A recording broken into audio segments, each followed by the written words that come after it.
Today we're going to be running through the latest Bitcoin mining news. Bitcoin mining is absolutely huge because, well, it's the underlying just proof of work, blockchain consensus mechanism. It's what not only runs the Bitcoin blockchain, the biggest cryptocurrency in the world ever, but it is also the way that the new coins that are minted are distributed. So what's Bitcoin mining looking like right now? What are the recent impacts, new Bitcoin miners, and everything else in between? My name is VoskCoin on the VoskCoin YouTube channel. This is Tails, our CBO, our Chief Bitcoin Officer. Let's jump into another fun one.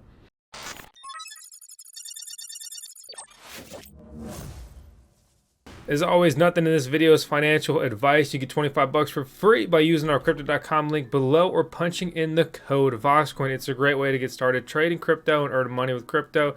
And I mean, hey, free crypto, right?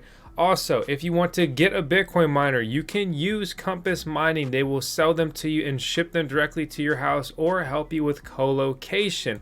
We're going to be pulling a lot of Bitcoin mining news out of their recent Bitcoin mining memo, right? And so let's talk about Bitcoin mining and hosting because we've referenced it numerous times on the channel, but we don't often break down just exactly what is it, right? So what is the hosting aspect of Bitcoin mining? And so obviously you can buy Bitcoin miner, you can set it up in your house, in your basement, build a shed next to your house and put Bitcoin miners in there like we have done. Right now I'm running Bitcoin miners in the garage. Like, you know, we do it all, right? We do it all and it's fun, but it's a big project and it can be kind of annoying. So some people may opt for a more hands-off and just easier approach, right? So what is hosting? Or maybe you have an electric rate that is just cost prohibitive. Hosting services store ASICs, application-specific integrated circuit miners at commercial facilities. Those are purpose-built Bitcoin miners, otherwise known as co-location or data centers. Hosting providers build in one of three ways: container style, retrofitted, or purpose-built. So containers, right? We've toured shipping containers, really cool, just incredibly interesting. And you know, you look at it on a video, a picture looks cool, but when you really step into one, you're like, whoa, is this the future? Right? So smelters, mills, warehouses, retrofitted Bitcoin mines, and the purpose-built Bitcoin mines. Purpose-built mines are the coolest thing by far, but they often are the most expensive. So what are the benefits, right? So cost and convenience, that's a good way to break it down. If you don't have your Bitcoin miner in your house, you don't have to deal with the heat it produces, the noise, or the energy requirements because you need to have the energy infrastructure in place, right? You need to have all of those amps available for this thing to just pull because it's going to pull 24/7, 365, whatever that power consumption is. For example, 3,000 watts of power, it's eating it up all day. This chart's pretty cool. It breaks down some average numbers in the US. So this is showing average US residential electric rates of 13 to 14 cents per kilowatt hour. And then for commercial, 10 to 11, transportation, 10, and industrial, 6 to 7. So, I mean, you take this number right at face value, we round it down to 7, we round this down to 14. You would be spending half of your cost on electricity in an industrial environment versus a residential environment. That just difference alone creates this void where these big mining farms can pop up and be profitable and even offer you, they could offer you 13 cents per kilowatt hour all in for your rate for them to host it, maintain it, and everything else, right? But they're only paying 7, so then they clear 5 cents per kilowatt hour on your head. And that is like one of the ways that these guys make money. I think there's a big downside to having your miners hosted though, and that's that you don't get to tinker with them, you don't get the enjoyment, it's not hands-on, it's not as immersive, but you know, again, that could be a negative thing. You may not have the time, the location, or the electric rate that makes these things feasible, but you do want to participate with Bitcoin mining. Then again, this is a great opportunity. Again, it's so scenario based, but what I can tell you is that Bitcoin mining and even just crypto mining as a whole is incredibly fun and super lucrative long term. I mean, let's go ahead and take a moment to just appreciate some super cool mining rigs.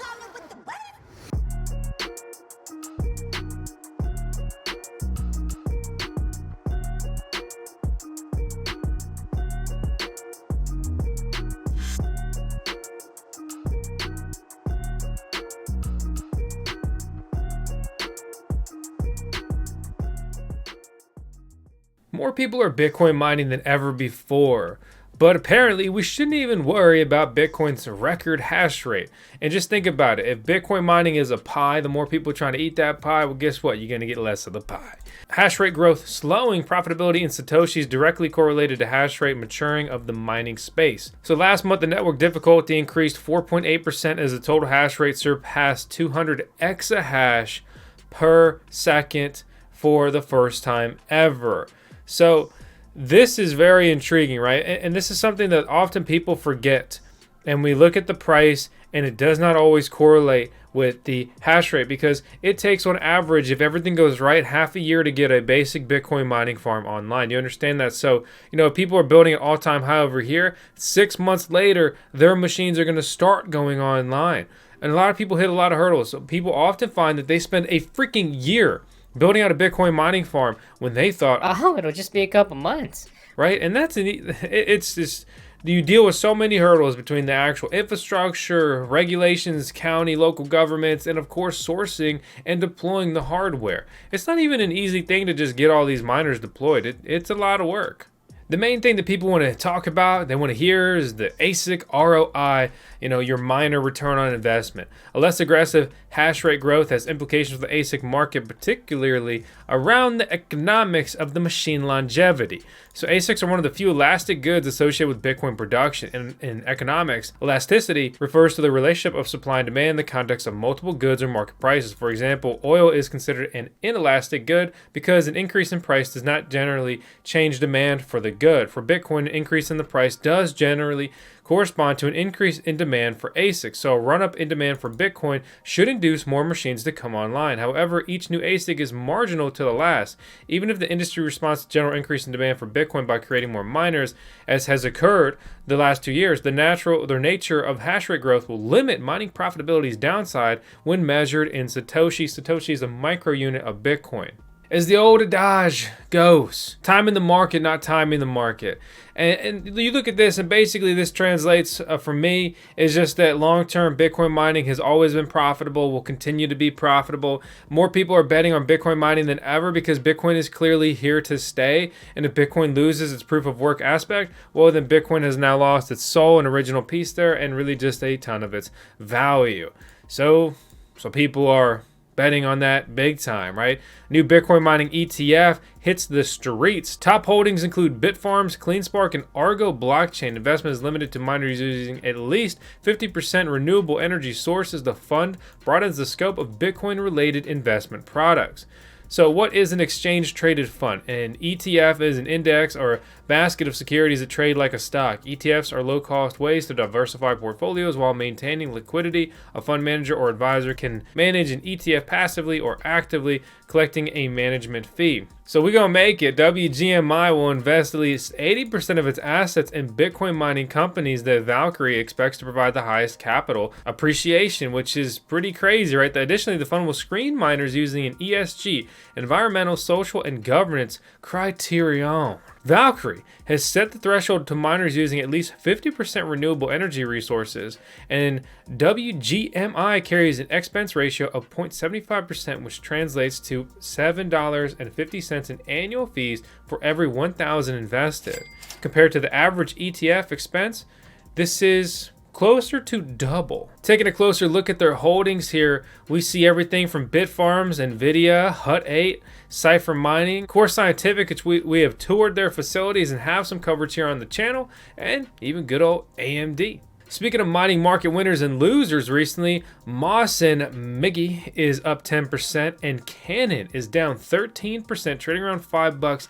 Cannon has had one of the most lackluster stock performances that I have personally observed in the mining market over the last couple of years. I was fortunate, I did time a good buy on it and take a small profit.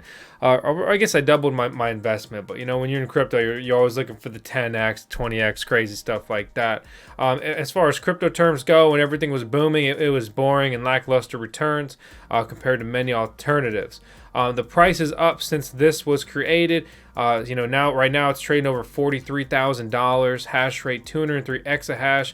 Second, difficulty. Remember, Bitcoin mining difficulty adjusts every 2 weeks. So the difficulty for the Bitcoin mining network right now is about 28T. Revenue is at 15 cents per terahash a day. That's down 14% at the time this was recorded. These numbers will have rebounded some since then, probably maybe minus 9% or something like that compared to the recent rebound in Bitcoin mining price. Hey guys, it's Ms. Vosk here to tell you about Myriad Social, which is a platform that takes your Web 2 content, that's anything from social media to multimedia content, and turns it into verifiable, monetizable Web 3 data. Essentially, using the platform, you can take your content and mint it into NFTs on the blockchain. There's also functionality for users to tip and receive tips for their content on the platform. You still own all of your assets while monetizing it anonymously. They also have their own DAO and token, Myriad, and right now if users complete the form linked out in the video description below, they can receive free Myriad tokens. The team behind Myriad Social is doxed, but they have not had an audit shared publicly, so please proceed at your own risk. This is not financial advice, nor is Myriad endorsed by VoskCoin. Speaking of all this publicly traded stuff though, IPO, SPAC, and mergers. How listing methods impact Bitcoin mining stocks. IPOs and SPACs harvest investor attention near peak positive sentiment. Regardless of the public listing method, weakness in Bitcoin price shreds returns. What? Yep. Yeah, we're serious. So, Special Purpose Acquisition Corporation, SPAC, is a listing method and the rival of cryptocurrency firms on Wall Street. And an IPO is an initial public offering. So a company opting for an IPO hires an investment bank to guide them through raising money from public investors. This process takes 6 months to 18 months on average and costs up, $750,000. SPAC is a blank check company with the sole purpose of acquiring and merging with an existing company. The acquired company can be listed in as little as 3 months. In the past 6 months, 3 miners went public via IPOs. Argo Blockchain, Stronghold Digital Mining, and Iris Energy. Since launching on NASDAQ, the share prices are down 51%, 56%, and 43%. That's a public pump and dump, or really just a dump, my friends. IPOs have garnered a reputation for poor performance after listing. A study conducted by NASDAQ concluded 60% of IPOs underperformed the market and only 29% outperformed 3 years after listing. Let's look at SPACs though. So 2 SPACs were completed in the last 6 months, resulting in following miners going public: Cipher Mining and Core Scientific. After the merger announcements, share prices jumped to a peak of 45% for both miners. Post mergers, the share prices have tanked. Cipher obliterated, down 75%, and Core Scientific down a whopping 21% after the initial merger announcement as well. Poor performance here, yet again, is not uncommon based on historical data. After merger is announced, 50% of SPACs experienced record losses, with most losses reported after the business combination. Nothing sounds like me more than don't buy SPACs and IPOs. How about we just buy crypto? Yeah, I hear that. As far as Bitcoin miner news, the new miner is still an absolute scam. Like always, you can bulk order Ant Spaces, which historically all of the little shipping container mining farms Bitmain have built have not been that good. The Antminer S19 Pro Plus Hydro Edition is still pending. We have not seen any out running around in the wild. Same with the S19 XP, but those are available for bulk orders, and you can buy smaller orders of S19Js, but be advised, tariffs really hurt. I got some helium miners in a couple weeks ago from overseas, and my order was $3,000, and I just got my bill of a whopping $700 plus in tariffs. Absolutely insane. So hey, that's it, guys. Remember, be vigilant, take your time. Crypto is incredible. It's a huge opportunity. Year over year on average, everything goes up, but you have to be careful. Don't get FOMO. Don't listen to the FUD. Don't trade emotionally. Trade logically. Just like you should logically subscribe to the VoskCoin YouTube channel, slap the thumbs up, and leave a comment. I'll see you on the next one. Thanks so much for watching. Please be advised, there are scammers impersonating us on multiple platforms. I don't want your money. I just want you to smash that subscribe button. Everything in this video is for entertainment purposes only. That means it's not financial advice.